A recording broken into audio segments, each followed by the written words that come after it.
mensagem é a verdadeira conversão. Temos aí? Vamos lá, 2 de Coríntios, capítulo 3, versículo 12. Vamos ler até o versículo 16. Olha, ainda tem tempo de você levantar e voltar. Olha o que é que disse o apóstolo Paulo quando escreve à igreja dos Coríntios e a nós, e que eu vou ter a ousadia de falar. Porque ele diz que para falar isso tem que ter muita ousadia. Olha lá. Tendo, pois, tal esperança, servimos-nos de muita ousadia no falar.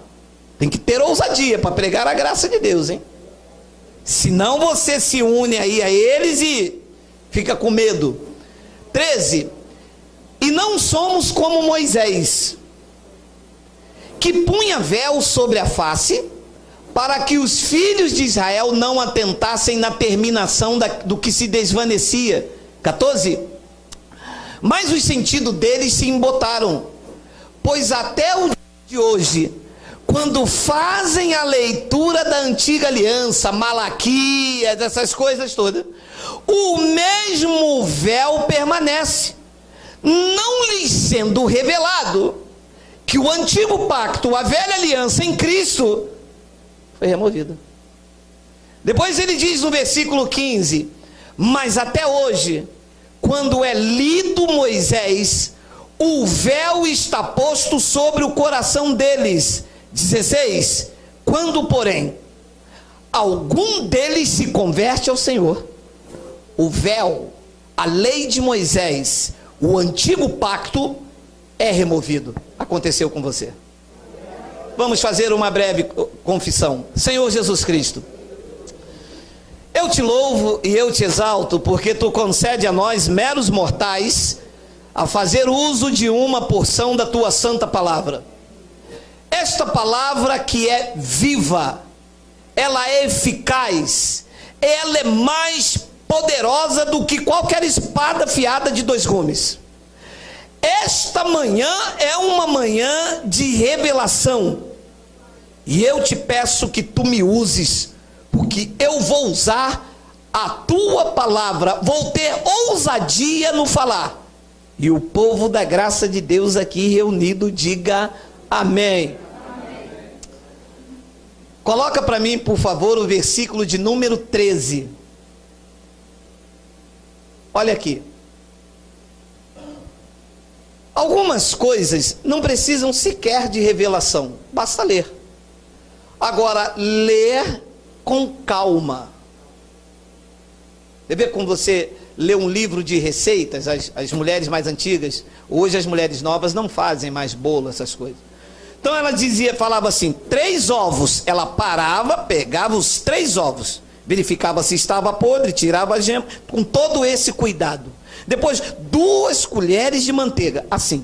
Bíblia se lê com calma, perguntando para quem está escrito, quem foi que falou, em que época é, se aplica à minha vida, se está direcionado. Isso aqui é examinar as escrituras. Então Paulo diz o seguinte: não somos como Moisés. Ora, se eu não sou como Moisés, Moisés tinha candelabro. Se eu tiver candelabro, eu estou igual a Moisés. Moisés tinha dízimo, porque a lei e os profetas duraram até João. Ora, se a lei de Moisés mandava dar dízimo e eu não sou como Moisés, eu não posso ter dízimo. Ora, os fariseus jejuavam. Ora, se os fariseus eram ferrenhos seguidores da lei de Moisés, eu não posso jejuar, porque Moisés tem jejum. E nós não somos como Moisés. Agora, além de ser como Moisés, Moisés tinha algumas atitudes. E Paulo diz quais. E não somos como Moisés, que punha véu sobre a face, para que os filhos de Israel não atentassem na terminação daquilo que se desvanecia. Então, o que Moisés estava fazendo aqui? Aquilo que ele pregava, a lei, estava se desvanecendo. A unção, o brilho no rosto de Moisés estava acabando, porque era uma glória transitória. para que os filhos de Israel não olhassem para Moisés e descobrissem que o que ele estava pregando estava chegando ao fim, ele encobria o rosto dele. Então o povo, quando olhava, ao invés de olhar Moisés face a face, via um véu sobre o rosto de Moisés, e Moisés pregava sabendo que o que ele estava pregando estava chegando ao fim. E o que é que esta palavra vai se encaixando no dia de hoje? É que os pastores colocaram um véu sobre a face deles e sobre a face da igreja.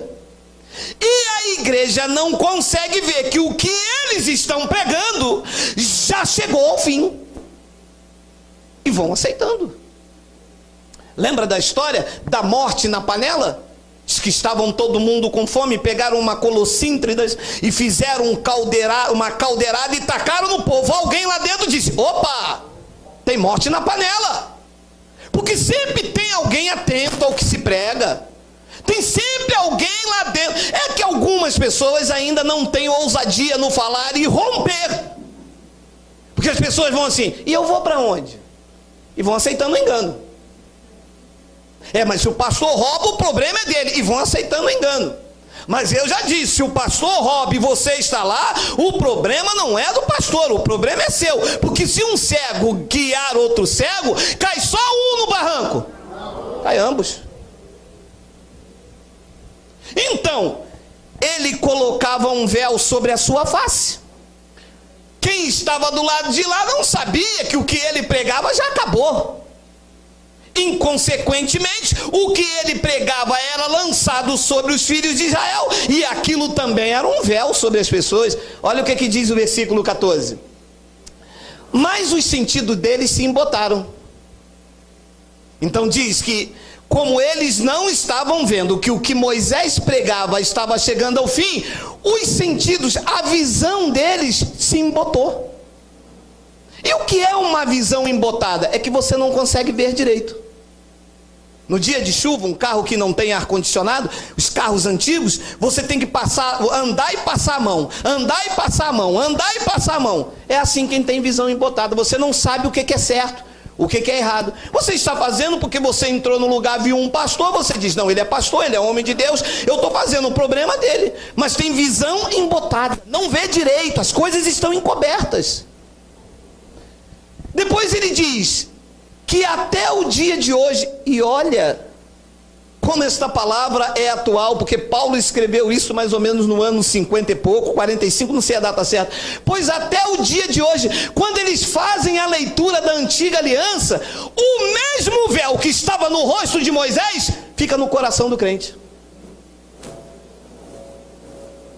Aí o pastor diz assim: eu vou pregar o evangelho. Aí todo mundo: vamos ouvir o evangelho. Aí o pastor diz assim: abre em Provérbios. Mas Provérbios não é evangelho. Eu vou pregar o evangelho. Abre em Salmos. Mas Salmos não é evangelho. Eu vou pregar o evangelho. Abre em Mateus. Mas Mateus também não é evangelho, porque a lei e os profetas duraram até João. Mateus, Marcos, Lucas e João ainda é o livro da lei, porque um testamento só tem valor quando o testador morre. E Mateus, Marcos, Lucas e João, o testador Jesus Cristo está vivo.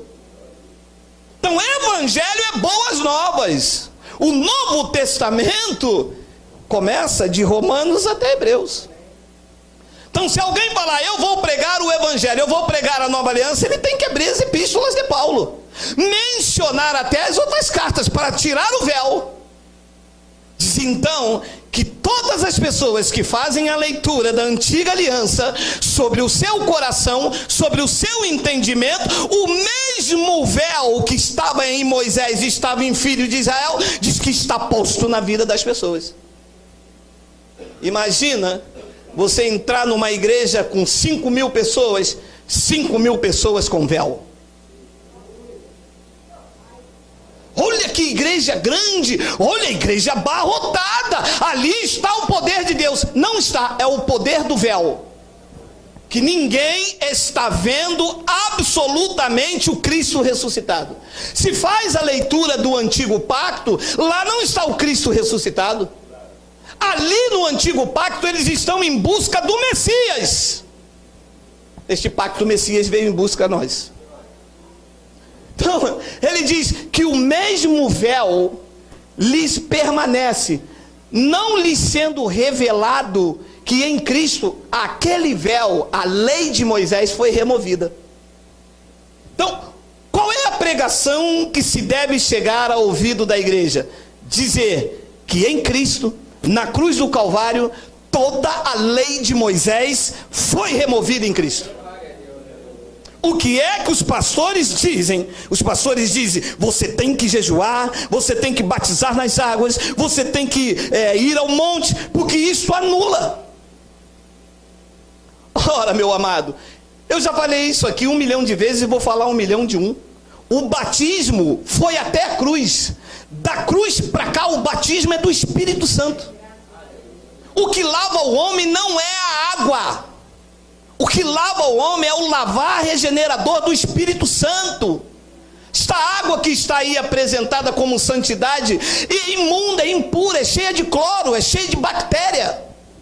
O lavar no espírito do homem é feito pelo Espírito Santo. Pregou Paulo em Roma, no capítulo 6, no versículo 3, que Cristo nos batizou na cruz. Cristo em quem toda a lei de Moisés foi removida. Mas isso não é revelado à igreja, por torpe ganância.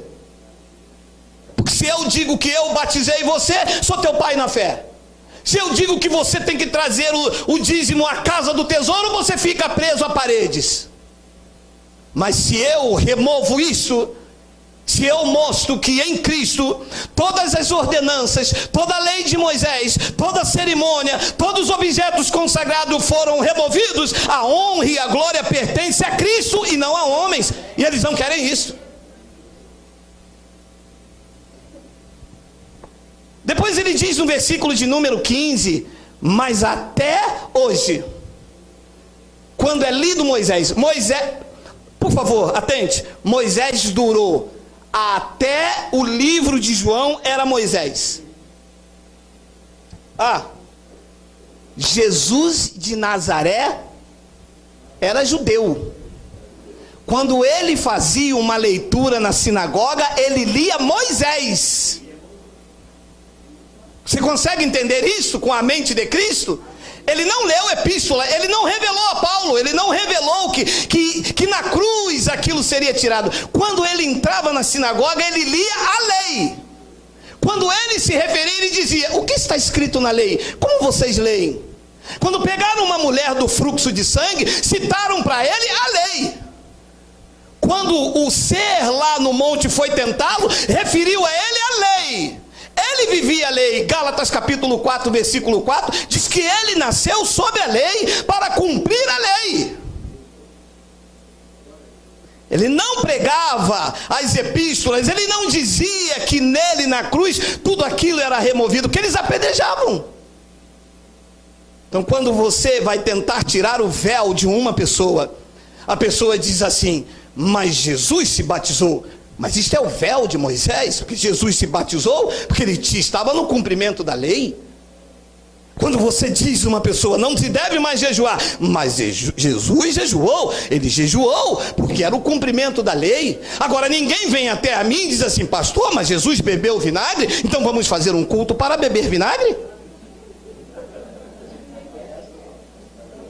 Pastor, Jesus usou uma coroa de espinho, então vamos fazer um culto para colocar coroa de espinho. Jesus foi cuspido, vamos cuspir nos irmãos. Então ele diz que até hoje, quando se lê Moisés, está posto sobre o véu está posto sobre o coração. Atente, as igrejas são especialistas em botar véu nos crentes. E uma vez que coloca véu, os sentidos ficam embotados. Não vê direito. Não sabe se está salvo hoje, se está salvo amanhã. Vê a mão de Deus pesando. Vê o devorador na casa. O cara comprou uma geladeira em 1922, a primeira que saiu da Nacional. Estamos em 2018, queimou. Não deu o dízimo aquele mês. O que ele pensa? É o devorador. Meu amado, 1922, meu amado. Dá glória a Deus, querido. mas é que o mesmo véu está sobre o coração. Quando ele diz coração aqui, diz o entendimento. O entendimento da pessoa fica preso àquilo ali. Meu irmão, mas como é que pode? Se Jesus mandou batizar. Meu amado, quem mandou batizar foi o Jesus nos dias de sua carne, no cumprimento da lei. Então entender isso aqui é o desafio do nosso ministério. Porque as igrejas colocam véu. O nosso ministério tira o véu. Os outros ministérios mostram Jesus nos dias de sua carne. Nós reconhecemos que ele veio em carne, mas que hoje ele ressuscitou e é espírito. E ele removeu o véu. Então olha o que diz Romanos 10, versículo 1 em diante. Olha aí, olha aí. Irmãos, pregou Paulo à igreja de Roma: a boa vontade do meu coração e minha súplica a favor deles, do de Israel, são para que eles sejam salvos. Salvos na mente, porque os sentidos embotados estão numa ignorância espiritual. Pois Paulo diz no versículo de número 2: porque lhe dou testemunho de que eles têm zelo por Deus, porém não com entendimento. Que triste, não? Uma pessoa ser zelosa por Deus, cuida das coisas com Deus, mas faz com ignorância, por causa do véu. Está com os sentidos embotados. Depois ele diz no versículo de número 3, olha lá: porquanto, desconhecendo a justiça de Deus e procurando estabelecer a sua própria justiça, não se sujeitaram à justiça que vem de Deus. Desconhecendo, não entenderam que em Cristo o dízimo foi removido. Não entenderam que em Cristo o jejum foi removido. E porque desconhecem a justiça de Deus, porque lá em Israel eles estavam vendo um judeu ensanguentado. Para nós, o povo de Deus, estava sendo feita a nossa justiça. Lá ele estava pagando os nossos pecados e ressuscitando pela nossa justificação. Eles estavam vendo um judeu ensanguentado. Lá estava o Cristo sendo, tirando a lei, removendo o véu das nossas vidas. Porquanto, desconhecendo a justiça de Deus, e procuram estabelecer a sua própria. Para que você entenda, é assim: o ladrão foi ali e roubou o celular de uma mulher. Aí passa um grupo de pessoas aqui, amarra, bate, pisa. Estão fazendo justiça com as próprias mãos. Que quem não deve fazer isso é a polícia. Tem que ligar para a polícia, chamar e prender. O que os crentes fazem? Os crentes querem fazer a justiça divina com o corpo deles. Ih, rapaz, estou com uma dificuldade no emprego. Faz um propósito de jejum. Mas eu que tenho que fazer com a minha... É justiça própria? Então Paulo diz: eles não se sujeitaram à justiça que vem de Deus. 4. Porque o fim da lei é Cristo. Não é a continuação, é o fim de Moisés, é o fim dos dízimos, é o fim dos batismos, é o fim do sacrifício, é o fim da lei, é Cristo. Para quem? Para quem? Para a justiça de todo aquele que crê. Tem que crer. E quem não crê, continua dizendo que tem que se batizar nas águas, que tem que buscar a Deus no monte. Meu amado, nós batemos nisso 7 anos seguidos, mas o povo ainda tem véu sobre a mente dele, sobre o entendimento. O fim da lei não é a continuação da lei. Tudo o que é lei de Moisés acabou. Aí me ligou aqui um teólogo, 2 meses atrás, disse assim: o senhor se prepara que eu vou arrebentar, que eles são metidos a conhecedor da palavra, vou bater no senhor hoje. Eu falei: faz comigo não, meu irmão. Sabe quem está falando aqui? Eu sou doutor em teologia. O senhor diz que o fim da lei é Cristo. Eu digo: meu amado, calma, quem disse é o evangelho, eu não disse nada, eu só li. Quem diz que o fim da lei é Cristo foi o apóstolo Paulo.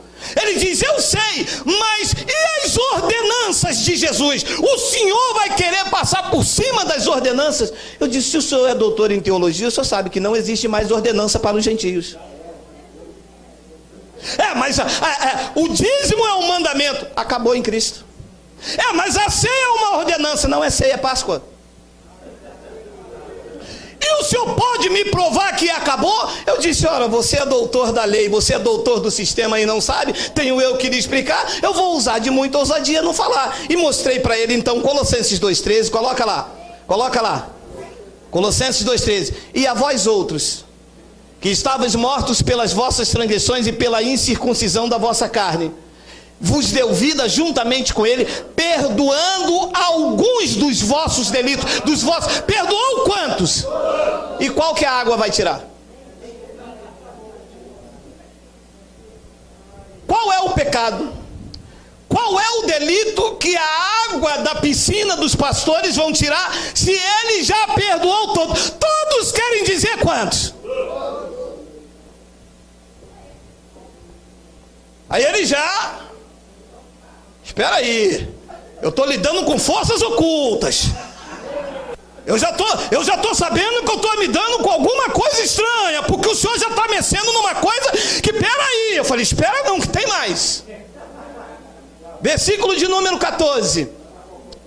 Tendo cancelado o escrito de dívida, que a lei era o escrito de dívida. Eu fazia não cumpria, era culpado de todos. O homem estava com dívida. Cristo na cruz removeu, mas não enxerga isso quem tem véu. Quem tem os olhos iluminados entende e recebe. Recebe ou não recebe? Recebe ou não recebe? Recebe! Cancelou ou não cancelou? Diga, está cancelado. Tendo cancelado o escrito de dívida que era contra nós. E que constava de ordenanças, doutor. Cancelou ou não cancelou? Está cancelado. E Paulo diz, o qual nos era prejudicial, removeu inteiramente, encravando na cruz. Eu disse para ele, sobe lá agora e tira.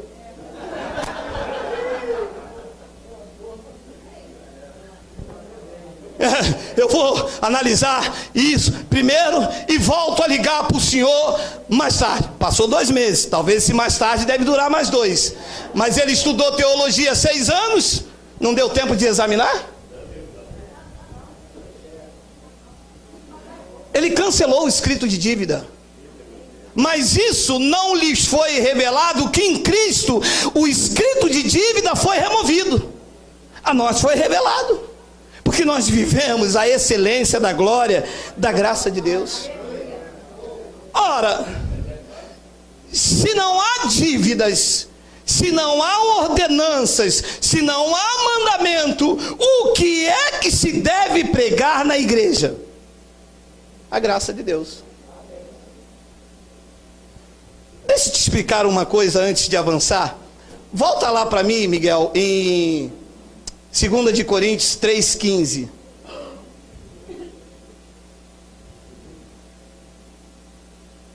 Vê se é o 16. 16. Deixa primeiro te falar desse versículo. Quando, porém, algum deles se converte ao Senhor, o véu lhe é... Sabe o que esse versículo está dizendo? Vou dizer. Que quem tem véu não é... Está dentro da igreja, paga o dízimo, não falta um culto, faz uma campanha, mas convertido ao Senhor, da lei para a graça, só se tirar o véu.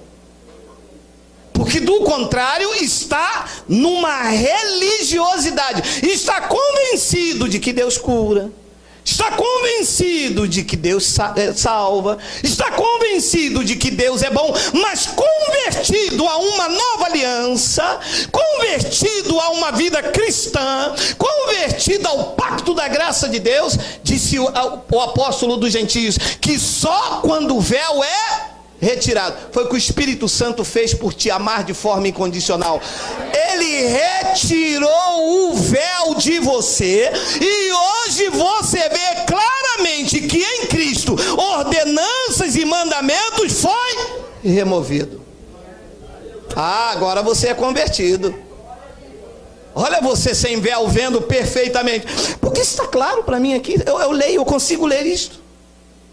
Então, o que é que se deve pregar então na igreja? A lei de Moisés com o seu véu ou a graça de Deus com os olhos iluminados? Olha lá o que diz 2 de Coríntios 3, versículos 5 ao 11. Olha lá.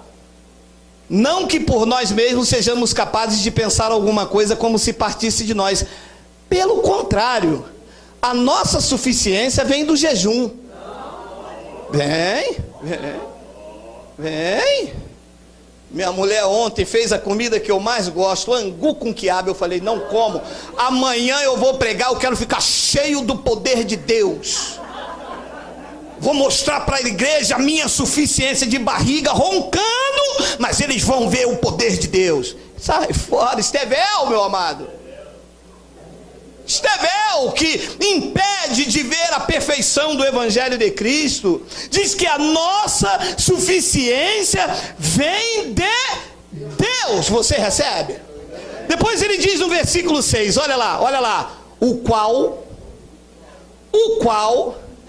nos habilitou para sermos ministros da lei de Moisés, de Malaquias.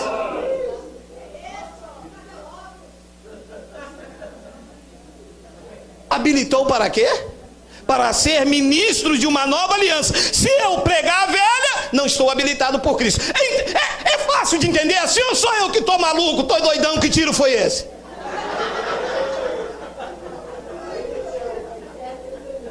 Porque tem uma hora que eu penso que eu levei um tiro, meu amado.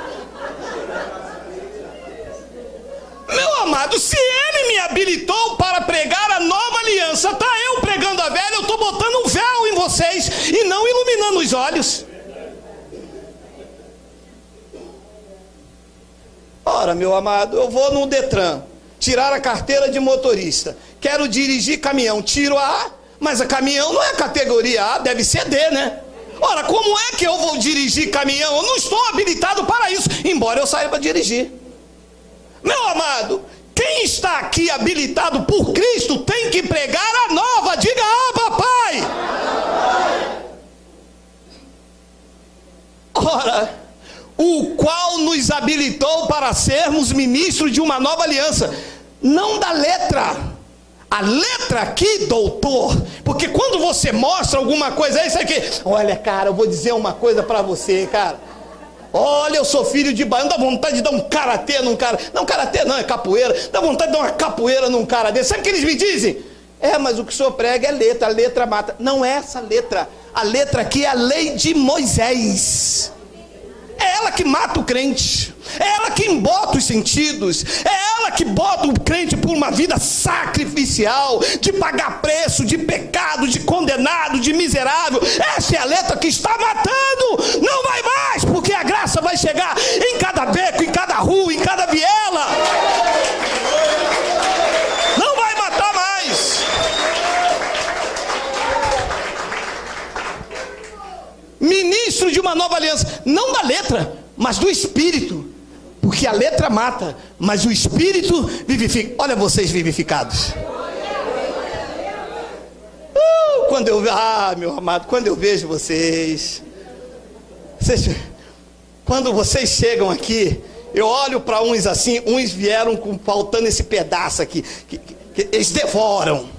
Tinha uns que a máquina passou, mas chega, derrapou, mas tirou a lã, chega, saiu a pele. Outros entraram aqui gritando assim, Senhor, vem logo, Maranata, Jesus vem, Jesus reina. Outros vieram aqui desesperados, um dia estava salvo, outro não estava. Deus soltou a mão, porque eu não paguei o dízimo, não vou dormir direito. E o Espírito veio e vivificou e disse, tu és meu, é meu herdeiro. Eu paguei o preço por você. Eu fui a oferta naquela cruz para que você reine em vida, para que você viva em perfeita vitória. Não temas! Se você bate na cama, dorme tranquilo, o sono dos justos. Porque a lei de Moisés mata, mas o Espírito vivifica. 7, tem um 7. Vamos lá, será que é ele? Não. E olha como Paulo chamou a lei de Moisés. E se o ministério da morte, isso é a lei de Moisés, com seus véus. E se o ministério da morte, gravado com letras em pedras, se revestiu de glória, a ponto de os filhos de Israel não poderem fitar a face de Moisés, por causa da glória do seu rosto, ainda que desvanecente. Olha, quando os filhos de Israel olhavam para o rosto de Moisés, a unção do antigo pacto na vida de Moisés era tão intensa, que eles não conseguiam olhar para Moisés, embora aquela glória ia se desvanecendo. O ministério da morte, a igreja aí fora, está debaixo de um ministério da morte. Os crentes estão bebendo veneno, doentes, apáticos, sem vidas, sem resultado, em busca de algo que já está dentro deles, pagando um preço já pago por Cristo, querendo alcançar uma bênção que já é direito deles, porque o Evangelho diz que Ele nos abençoou com todas as sortes de bênçãos. Depois Paulo então diz no versículo de número, eu estou ministrando a nova, tá? Eu sou ministro da nova. Depois ele diz, como não será de maior glória o ministério do Espírito? Se o que Moisés pegou teve glória, abriu o mar vermelho, curou, salvou, libertou, fez o que aconteceu, como não será de maior glória o ministério do Espírito, que é onde nós estamos agora? Depois ele continua dizendo aí no versículo de número 9, porque se o ministério da condenação foi glória, olha onde debaixo os crentes estão, meu irmão. Ministério da condenação, lei de Moisés. Pecador, você está em pecado, você não pode tomar a ceia, só pode casar se for batizado. Deus vai voltar, você vai ficar. Você está sem azeite, vai quarta-feira que vem a campanha da viúva sem azeite. Isso é ministério de condenação. O ministério do Espírito declarou pela boca de Paulo, e declaro pela minha boca a partir do Sarapuí para todos aqueles que nos ouvem: nenhuma condenação há para aqueles que estão em Cristo Jesus, porque a lei do Espírito da vida já vos libertou da lei do pecado e da morte. Quem recebe o ministério do Espírito? Quem recebe? Quem recebe? Não há condenação, meu amado. Isso era a lei de Moisés, com os seus mandamentos, com os seus véus. Depois ele diz então no versículo de número 10, porquanto, na verdade, o que outrora foi glorificado, neste respeito já não resplandece, diante da atual sobreexcelente glória. Paulo está dizendo, se a lei de Moisés foi glorificado, nesse respeito, nesse assunto da graça, ele já não resplandece diante da atual sobreexcelente glória. 11, temos? Porque se o que se desvanecia teve sua glória, muito mais glória tem o que é permanente, que é o ministério do Espírito, que é onde nós andamos agora. O que os pastores fazem até o dia de hoje? Tiraram do ditos altares a ministração da nova aliança, do Cristo ressuscitado, e colocaram o véu no crente, para eles impedirem de verem a glória de Deus. Aonde está a teologia da prosperidade das igrejas?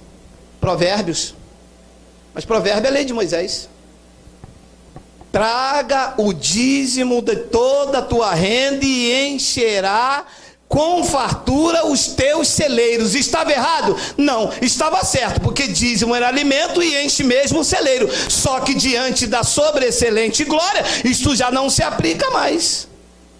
Então eles tiraram a ministração da graça de Deus, que deveria ser para a sua vida, reduzindo os crentes. No tempo em que os crentes deveriam ser mestres, ainda são chacota na mão dos pastores.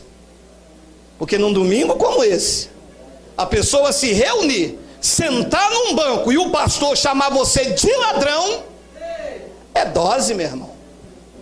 Porque é de ladrão que chama. Se eu digo nessa manhã que vocês estão roubando a Deus, eu estou chamando vocês de abençoado ou de ladrão? De ladrão. E você se reuniu para ser chamado de ladrão, meu amado? Mas nós não roubamos a Deus. Por quê? Porque eu sou propriedade dele. Olha como meu carro pode me roubar, meu amado. Eu botei ali R$200 de gasolina, vou ligar o carro, acabou a gasolina, o carro vai lá, eu bebi tudo, eu te roubei. Como, meu amado, se nós somos propriedade dele, meu amado? Tudo em nós pertence a ele. Pagar o que a Deus? E como fazer o povo entender isso se o povo tem véu? Não, eu tenho que pagar o meu dízimo, meu amado. Eu sou propriedade de Cristo. Como que eu vou pagar uma coisa se eu pertenço a ele? Então isso impede o crente a avançar. Isso impede o crente a ter maturidade. Ele fica na caixinha da religião.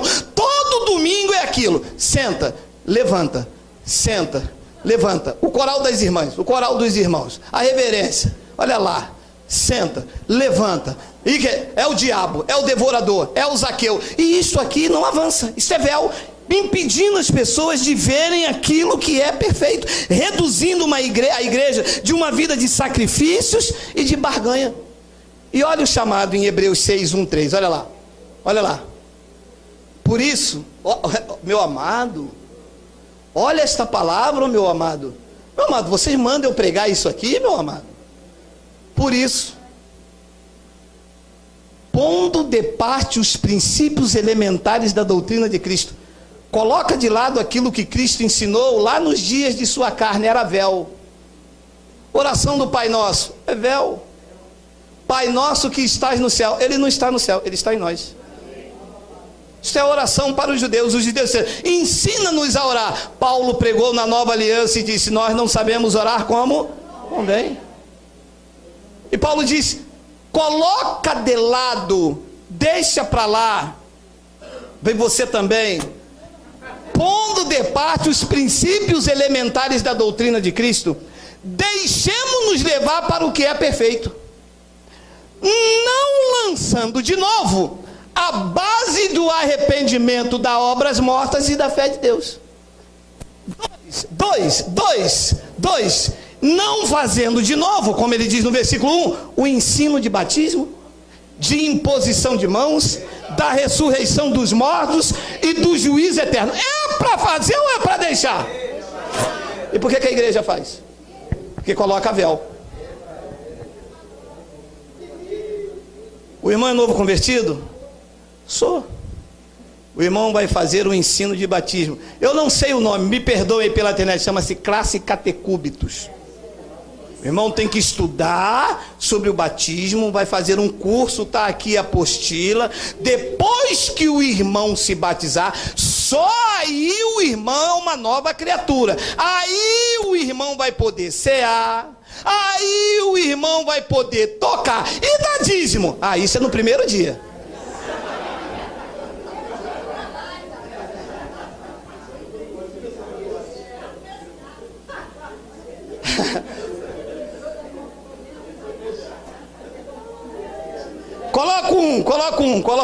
Coloca um.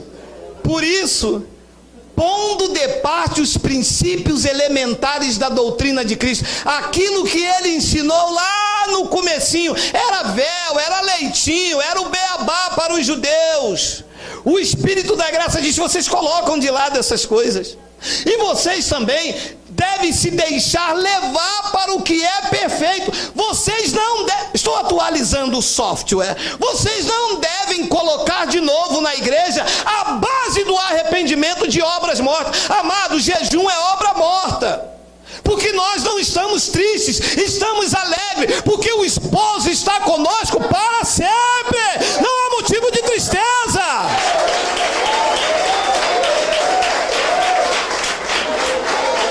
Jejum é luto, é véu. Não colocando de novo a base de obras mortas e da fé em Deus. Meu amado,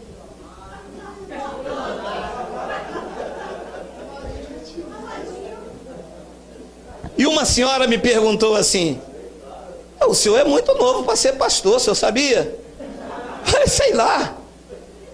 É porque pelo jeito do senhor, o senhor não tem fé dobrada. Falei, meu irmão, mas não existe fé dobrada, existe o dom da fé que está na minha vida, está na sua vida. Eu tenho confiança na minha, a senhora tem que ter na tua. Agora a fé dobrada é véu, é coisa de Elias. Elias e Eliseu.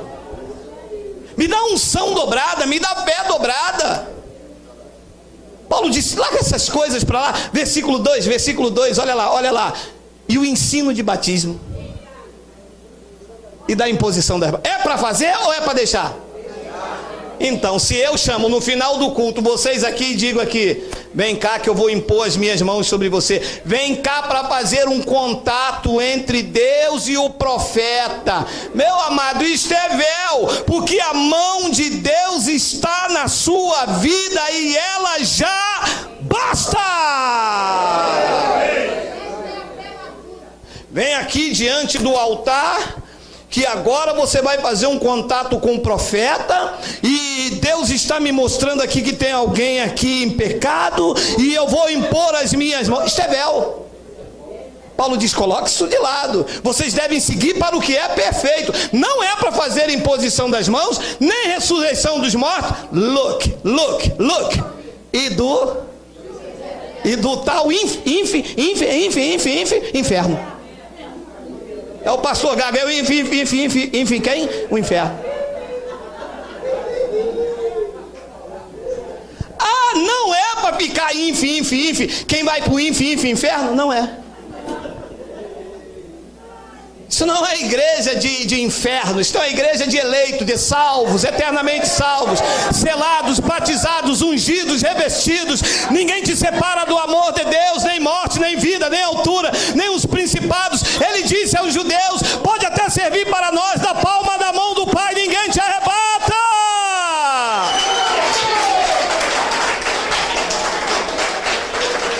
Sigamos para o que é perfeito, amado. Poxa, pastor. E o que é perfeito? Paulo diz, sigamos para o que é perfeito. E o que é perfeito? Romanos 7, 1-6, olha lá. Romanos 7, versículo 1 e 6. Temos? Será que é ele? Está aí. Vamos, Miguel. Tem aí? Ah lá! Aê, não é ele não, é o Miguel mesmo.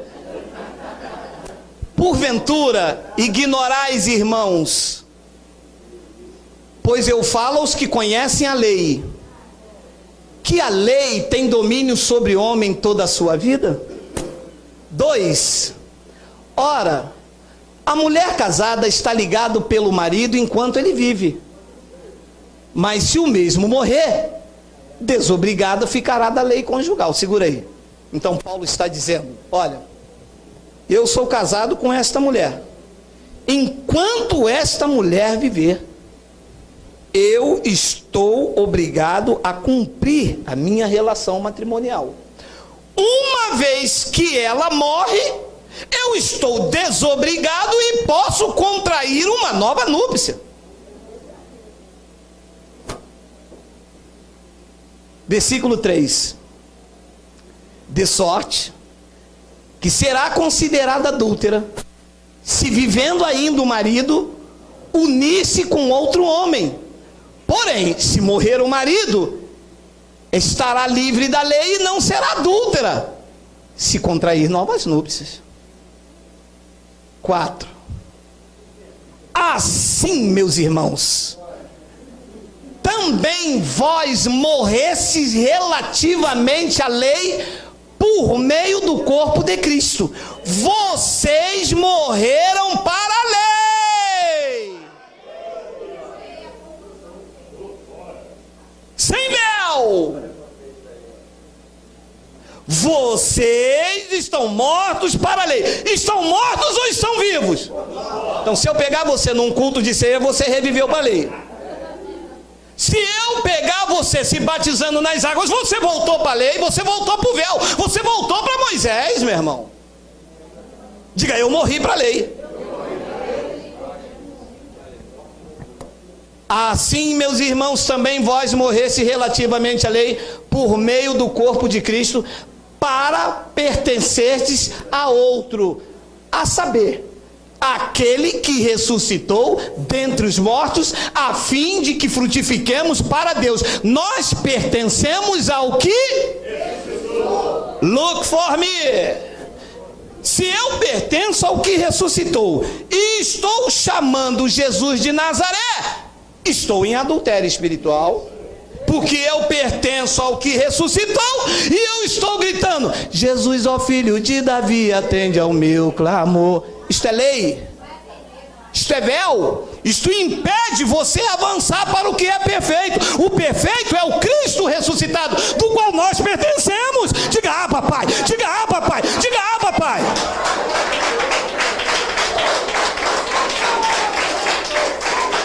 Eu morri para o Cristo da lei, e agora ele morto na cruz, porque ele não ressuscitou Jesus de Nazaré, senão não seríamos filhos da ressurreição, e sim da reencarnação. Mas ele não reencarnou, ele ressuscitou e está vivo, e nós pertencemos a ele. E a igreja?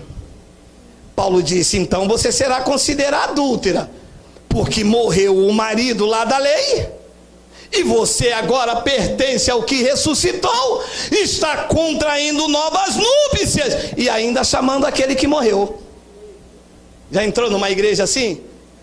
Jesus de Nazaré, tenha piedade de mim. Já tive na cruz, eu morri, ressuscitei, eu agora sou espírito, clame por mim, é espírito. Não consigo entender isto. Vai lá e ouve a igreja que se reúne no Sarapuí, que eles vão tirar o véu e vão dizer que vocês pertencem a mim, o Cristo ressuscitado.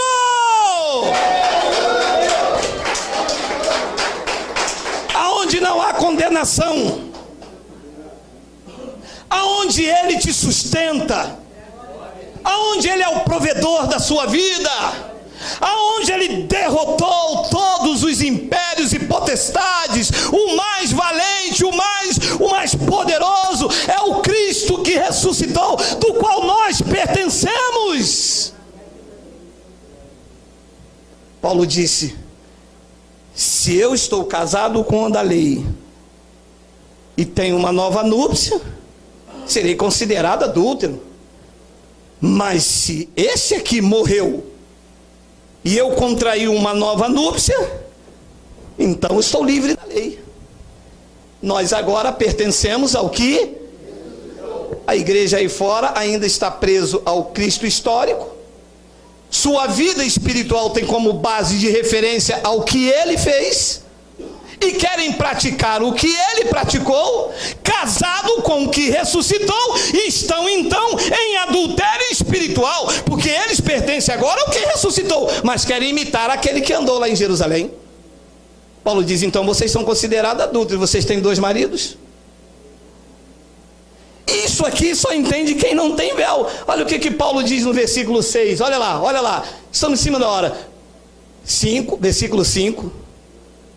Porque quando vivíamos segundo a carne, as paixões pecaminosas postas em realce pelo Exu, as paixões pecaminosas postas pelo diabo, pelo Satanás, as paixões pecaminosas postas em realça pela lei, operavam em nossos membros, a fim de que frutificarem para a morte. Claro, era um ministério de condenação e morte. 6. Agora, porém, libertados da lei, estamos mortos para aquilo que estávamos sujeitos, de modo que servimos em novidade de vida, e não na caducidade da letra. Nós servimos em novidade de espírito, de modo que servimos em novidade de espírito, e não na caducidade da letra. Não estamos mais presos a Moisés, não estamos mais debaixo da lei, não estamos mais debaixo de mandamentos de ordenanças, de pagar o preço, de vida sacrificial. Se a igreja cometer as obras da lei, ela está dizendo que Cristo não ressuscitou, porque Cristo, quando ressuscitou, pôs fim à lei. É o que Paulo tentou explicar em 1 de Coríntios. Já estamos terminando. 1 de Coríntios 15, 12. Vocês, ó. Ora, se é corrente pregar que Cristo ressuscitou dentre os mortos, meu amado, é corrente pregar que Cristo ressuscitou dentre os mortos. Como, pois, afirma algum dentre vós que não há ressurreição de mortos? Os coríntios afirmavam que os mortos não ressuscitavam. Ora, os crentes afirmam com as suas obras que Cristo ainda não ressuscitou. Porque João Batista disse: eu vos batizo com água, eu, João Batista, mas após mim virá um que é mais poderoso do que eu, e ele vos batizará com o Espírito Santo. Eu batizo com água, o que é mais poderoso ainda não veio. Entende? Eu, João Batista, batizo vocês com água para arrependimento. O sangue não desceu na cruz, ninguém pode se arrepender na cruz, não tem sangue lá ainda. Mas virá um após mim, que é mais poderoso do que eu. Ele não vai batizar com água, ele vai batizar com o Espírito Santo. Quando isso aconteceu? Quando ele ressuscitou. Ora, se eu batizo nas águas, o que eu estou dizendo? Que Cristo não veio ainda, que Cristo não ressuscitou, que o sangue ainda não teve efeito de pagar os meus pecados. E quem é que apaga os pecados dos homens? O pastor batizando nas águas. Então isso aqui está anulado a ressurreição. Estão querendo dizer que Cristo não ressuscitou. E Paulo estava dizendo aos coríntios, olha lá, 13: e se não há ressurreição dos mortos, então Cristo não ressuscitou. 14: e se Cristo não ressuscitou, é vã a nossa pregação e é vã a vossa fé. Ora, se as atitudes da igreja é como se Cristo ainda não ressuscitou, se a atitude da igreja é como se a justiça fosse da lei, então a minha pregação como ministro de uma nova aliança é vã, e é vã também a vossa fé. E ele diz no versículo 15, olha lá, e somos tidos por falsa testemunha de Deus, porque temos asseverado contra Deus que ele ressuscitou a Cristo, ao qual não ressuscitou, se é certo que os mortos não ressuscitam. Ora, então eu estou aqui nesta manhã dizendo que o que Cristo fez na cruz foi em vão. Se a igreja é tida como pecadora, se a igreja precisa buscar Cristo no monte, se a igreja precisa ficar com fome para ter poder, então eu sou tido como falso testemunha perante Deus, dizendo que ele ressuscitou a Cristo, quando Cristo em nós é a esperança da glória. Depois então ele diz no versículo de número 16, olha lá, porque se os mortos não ressuscitam, também Cristo não ressuscitou. 17: e se Cristo não ressuscitou, é vã a vossa fé, e ainda permaneceis no vosso pecado. 18, e ainda mais os que dormiram em Cristo pereceram. 19: se a nossa esperança em Cristo se limita apenas a essa vida, nós somos os mais infelizes de todos os homens. 20, mas de fato Cristo ressuscitou.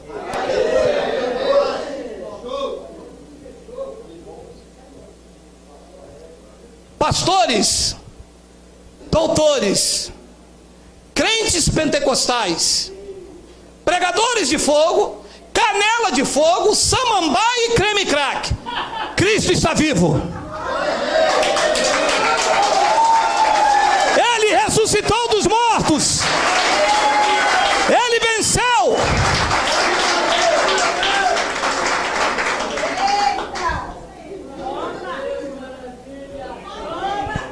Não existe poder paralelo,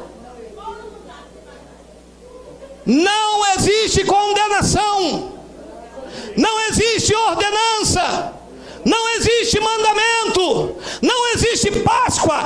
Cristo, a nossa Páscoa, foi sacrificada por nós.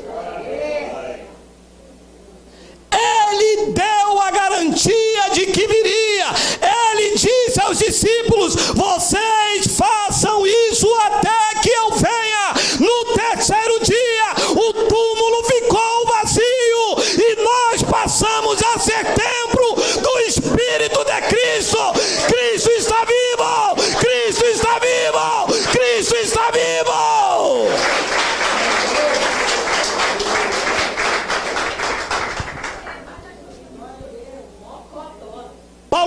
dizendo: vocês agem como se Jesus não tivesse ressuscitado. As atitudes da igreja de vocês é como se o pastor é que fosse a suprema autoridade, é que o pastor que libera perdão, é que o pastor que apaga pecado nas águas. Vocês agem dentro da igreja de uma forma religiosa, como se Cristo não tivesse ressuscitado. Vocês precisam comer pedaço de pão para ter comunhão com Jesus, mas Ele ressuscitou, a comunhão está plena, Ele está dentro de nós, somos templo do teu Espírito, somos santuários de um Deus vivo. Eu vou morrer, cara. Romanos 4, 25. Romanos 4, 25, tem? Eu tô achando que aqueles meninos lá do Data Shows, eles ficam lá no... Tô achando que vocês não podem... O qual foi entregue por nossas transgressões. O Cristo da carne foi entregue por causa das nossas transgressões. Ora, se Ele foi entregue por causa das nossas transgressões, não somos transgressores. Depois ele diz que Ele ressuscitou por causa da nossa... Estamos justificados. Justificados quer dizer inocentados, livres de culpas, perdoados, amados para sempre. E uma vez justificados, justificados para sempre, porque senão Ele vai ter que vir de novo, se revestir de carne para justificar aquela irmãzinha. Ele não fará isso mais. A morte dele não tem mais poder, a morte já não tem mais poder sobre ele. Você está amado, entenda isso antes que eu dê um treco, morra aqui e os pastores dizem que eu morri em pecado. Entenda uma coisa: diante de Deus você está justificado. Se Ele morre lá no Gólgota e a carne dele apodrece no madeiro, estaríamos todos debaixo de pecado. Precisaríamos de tomar banho nas águas, precisaríamos de ter expiação, precisaríamos de comer pão, mas o túmulo ficou vazio. No terceiro dia, Maria Madalena entrou lá e perguntou ao jardineiro, era um anjo, ela não entendia, tinha véu. Ela perguntou: aonde colocaste o meu Senhor? E ele perguntou: por que tu procura entre os mortos aquele que vive? A igreja está procurando aquele que vive entre os mortos. Ele não está no monte, ele não está na catedral, ele está na tua vida, na tua vida, na tua vida, na tua vida.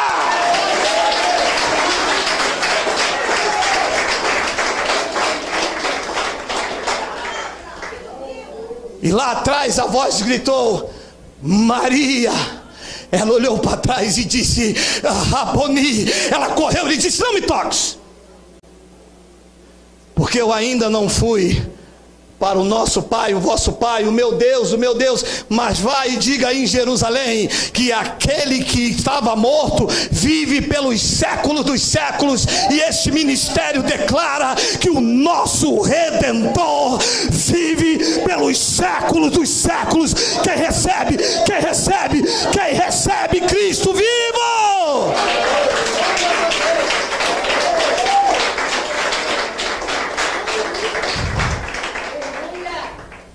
Colossenses 1, 24 para terminar. Olha lá.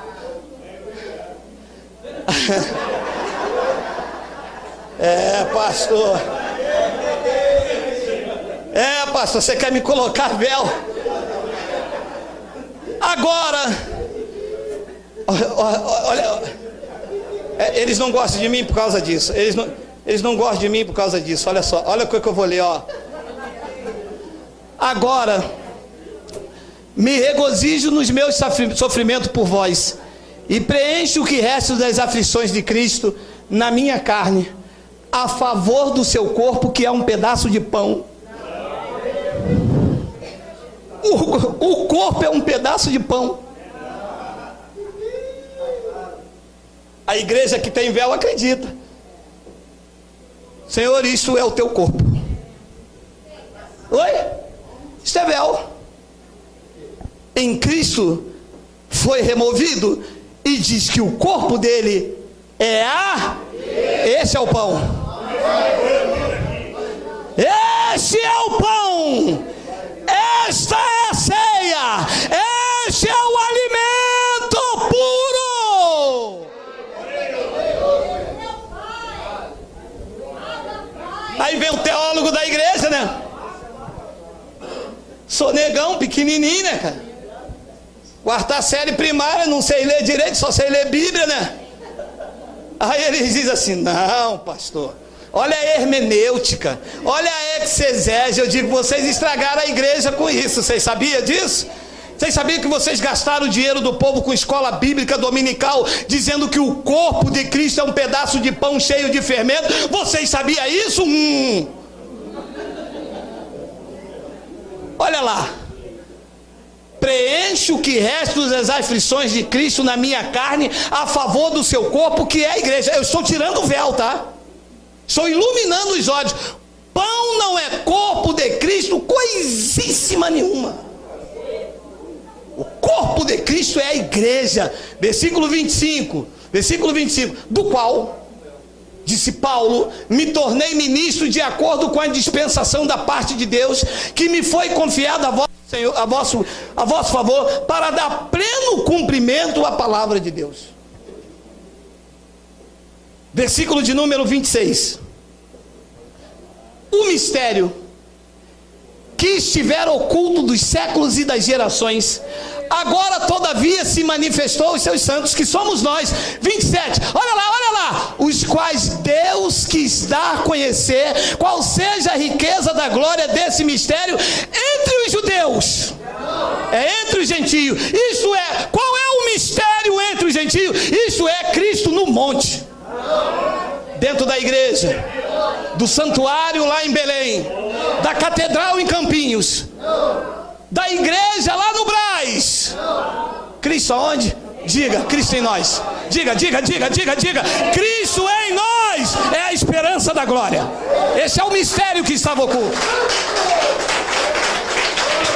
E os crentes buscando eles nas catedrais, e os crentes buscando ele dentro das igrejas, abarrotando os templos, dizendo: nós chegamos agora na casa de Deus, nesse dia feliz, eu vou tirar o cartão, meu amado. Peraí, meu amado.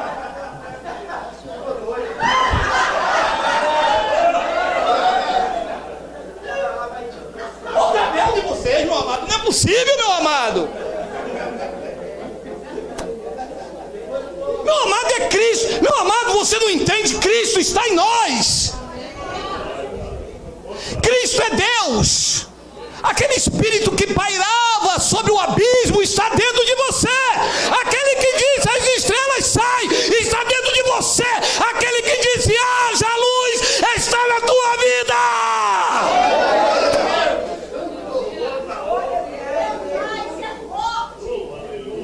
Use de muita ousadia no falar, meu amado. Diga: doença, saia. Diga: pobreza, desapareça. Deus está na minha vida. Diga: o problema, sare. Confesse que a tua família é bendita. Não abra mão da sua família. Não abra mão dos seus filhos. Não abra mão do seu marido. Não abra mão da sua esposa. Não abra mão de nada que te traga felicidade.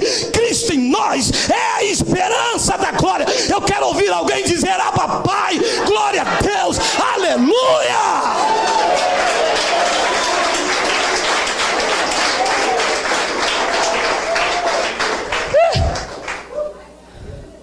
Quero terminar com Gálatas 2:19 até o 21.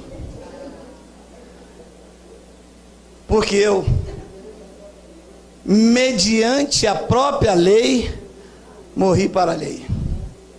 Deixa eu fazer uma pergunta rápida, que eu passei 5 minutos. Morto come? Morto bebe?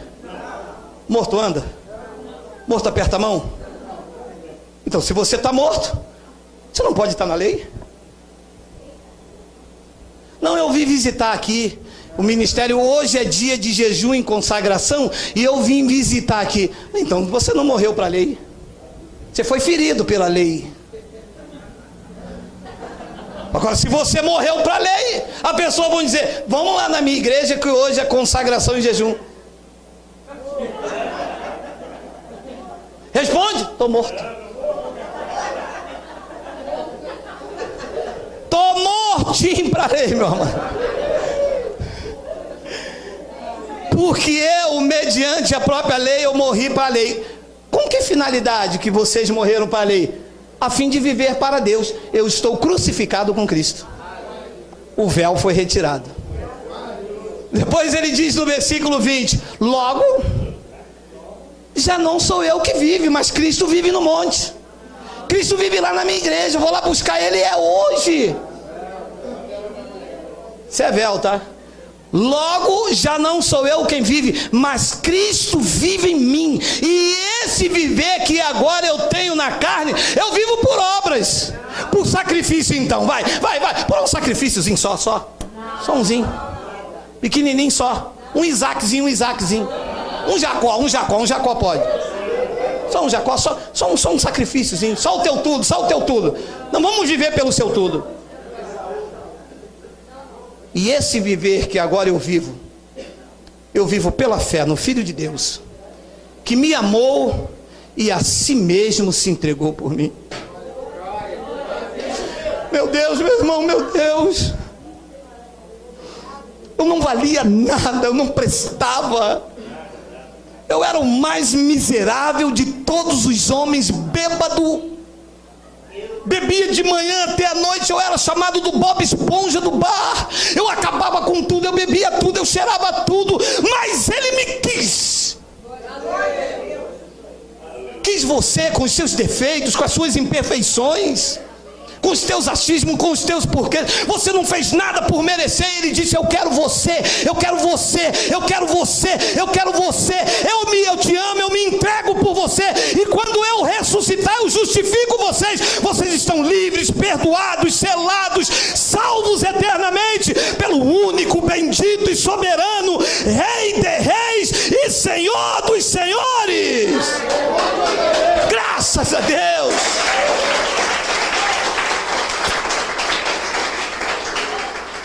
Poxa, pastor, que bom.